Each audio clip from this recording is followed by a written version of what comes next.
ওই শাওয়ালের রোজা রাখলে যে সওয়াব, তার চেয়ে বেশি সওয়াব স্বামীর জন্য ফুর্তি করা, স্বামীর সাথে আড্ডা দেওয়া, স্বামীর জন্য কাজ করা, স্বামীকে সময় দেওয়া। শাওয়ালে রোজা রাখলে যে সওয়াব, তার চেয়ে বেশি সওয়াব বউ যা রাগ করলে সবর করে বউর সাথে ভালো আচরণ করা। একজনও সুবহানাল্লাহ বলেনি, কারণ এই ওয়াজ আপনাদের পক্ষে যায়নি। কথা বুঝতে পেরেছেন? ইবাদত মানে কষ্ট করা, ঠিক না? ইবাদত করলে আল্লাহর অনেক উপকার হয়, তাই না? কার উপকার হয়? হ্যাঁ, আল্লাহ দিন দিয়েছেন আপনার আমার কল্যাণের জন্য। আল্লাহ জবান দিয়েছেন, খাদ্য দিয়েছেন, খাওয়ার লোভ দিয়েছেন, কিন্তু খাওয়া নিষেধ করে দেবেন, এরকম আছে নাকি? হ্যাঁ, হারাম খেও না, হালাল যত পারো ফুর্তি করে খাও, আর আল্লাহ শুকর করো, আল্লাহর জান্নাতের জন্য তৈরি হও। ঠিক স্বামী স্ত্রীর আনন্দ, ছেলে মেয়ে নিয়ে আনন্দ, পিতা মাতা নিয়ে আনন্দ, তাদেরকে নিয়ে শান্তিতে সংসার করা, আপনি শান্তিও পাবেন, আপনি জান্নাতও পাবেন। আল্লাহ রসুল সাল্লাল্লাহু আলাইহি ওয়াসাল্লাম শিখিয়েছেন। আমি লম্বা বলতে পারবো না, দু একটা হাদিস বলি। আল্লাহ রসুল সাল্লাল্লাহু আলাইহি ওয়াসাল্লাম বলছেন, আয়েশা রাদিয়াল্লাহু তাআলা আনহার কাছে এসে সাহাবীরা জিজ্ঞেস করছেন, রাসূলুল্লাহ সাল্লাল্লাহু আলাইহি ওয়াসাল্লাম ঘরে কি করতেন? প্রশ্নটা কি বুঝতে পেরেছেন? রাসূলুল্লাহ সাল্লাল্লাহু আলাইহি ওয়াসাল্লামের স্ত্রী বলছেন, কানা ইয়াকুনু ফি খিদমাতি আহলিহি কানা ইয়াখদুমু নাফসাহু। রাসূলুল্লাহ সাল্লাল্লাহু আলাইহি ওয়াসাল্লাম বাসায় থাকলে খেদমতে থাকতেন। খেদমত শব্দ আপনারা চেনেন না? যেমন আমরা দিনের খেদমত করি, নেককার বুজুর্গ ওলি আল্লাহদের খেদমত করি, দেশের জাতির খেদমত করি, মসজিদের খেদমত করি, খাদেম আছে না? রাসূলুল্লাহ সাল্লাম ঘরে খেদমতে থাকতেন। কার? সর্বনাশ, আসতে ভুলেন, আবার যদি ঘরে স্ত্রীরা শুনে ফেলে বিপদ আছে। রাসূলুল্লাহ সাল্লাল্লাহু আলাইহি ওয়াসাল্লাম ঘরে থাকলে খেদমতে থাকতেন। কার? খেদমতে আহলি, তার স্ত্রী, তার পরিবারের। আমরা অনেক সুন্নত, টুপির সুন্নত, কত রকমের সুন্নত চাই, কিন্তু সুন্নত স্বামী হওয়ার আগ্রহ কারো নাই। বিশ্বাস করেন রাসূলুল্লাহ সাল্লাল্লাহু আলাইহি ওয়াসাল্লাম এটা শুধু করেননি, অনেক কাজ রাসূলুল্লাহ সাল্লাল্লাহু আলাইহি ওয়াসাল্লাম করেছেন, করার কোনো আদেশ দেননি, না করলে রাগ করেননি, সেটা নিয়েও আমরা ঝগড়া করি। আর রাসূলুল্লাহ সাল্লাল্লাহু আলাইহি ওয়াসাল্লাম এটা করেছেন, করার আদেশ দিয়েছেন, এটার সাথে আপনার জান্নাত জড়াই দিয়েছেন। খিয়ারুকুম খিয়ারুকুম লা আহলিহি ওয়া আনা খায়রুকুম লা আহলি।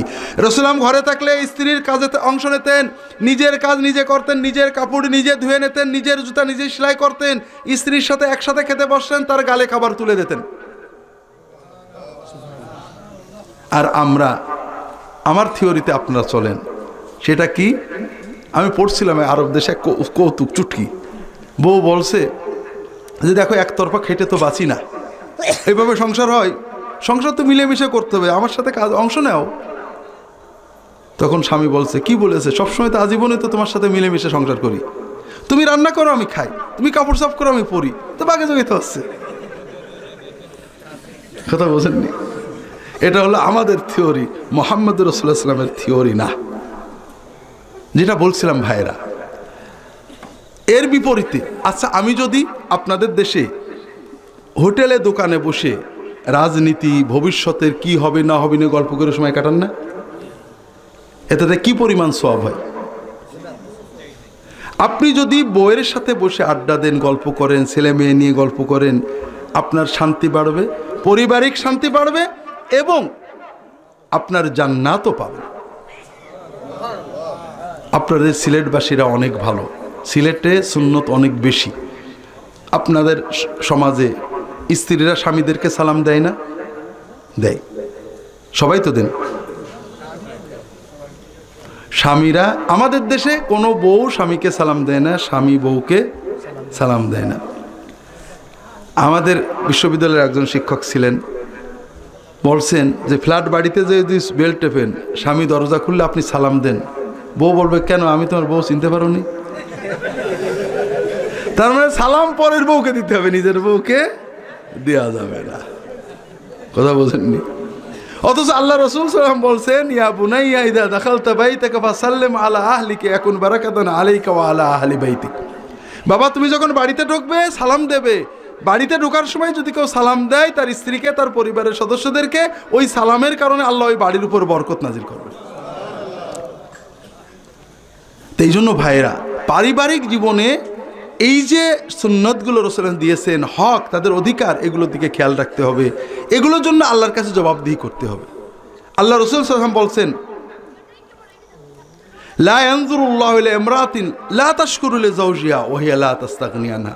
যে স্ত্রী তার স্বামীর প্রতি কৃতজ্ঞ নয়, স্বামী তার জন্য পরিশ্রম করে, তার সামাজিক প্রোটেকশন। আচ্ছা, কারোর স্বামী মারা গেলে ওই স্ত্রীর সুবিধা বাড়ে না সমস্যা বাড়ে?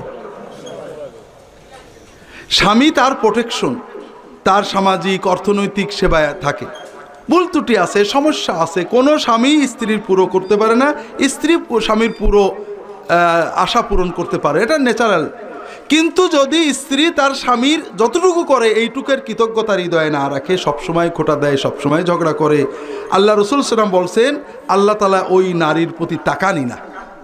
তাহলে আপনি সওয়ালে রোজা রেখে কি করবেন? আল্লাহ তো তাকাচ্ছেনই না। কাজেই ভাইরা, এই পারিবারিক অধিকারগুলো আদায় করতে হবে, সন্তানদের অধিকারগুলো আদায় করতে হবে। আল্লাহ তাআলা তৌফিক দান করুন, আমিন।